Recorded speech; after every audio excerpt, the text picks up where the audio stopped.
Isso aí, galera. Tô aqui terminando de me trocar agora. Lavando uma roupa aí, né? Tem que ajudar a mamãe, né?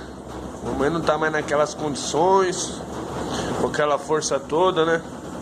Então tem que ajudar a mamãe. Sempre, hein? Sempre, hein, galera? Ajudar a mamãe e o papai. Papai e a mamãe. Tem que ajudar. Sempre tem que estar dando uma força, entendeu? Tô pondo meu boot aqui. Novinho, zerado, ó. Zerado, já não tem mais nem pedaços. Tão zerado que tá.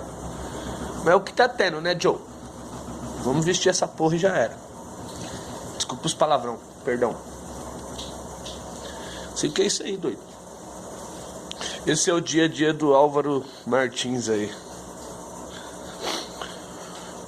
Um rapaz aí de Ferraz de Vasconcelos, Zona Leste. Vem trabalhando muito tempo aí, estudando a cabeça pra nós estar fazendo esses vídeos aí. Beleza?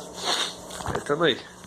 Esse aqui é meu escritóriozinho, onde eu fico trabalhando, divulgando minhas coisas, meus trabalhos que eu tenho da firma ESA aqui, de comunicação visual.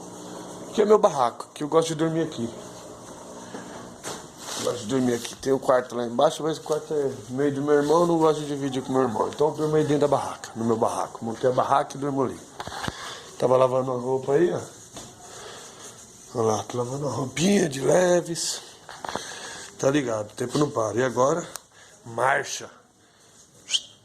Trabalhar. Bora pra Armênia. Daqui a pouco eu tô lá e chamo vocês pra nós bater um papo. Tá bom? Bom dia, galera. Fui.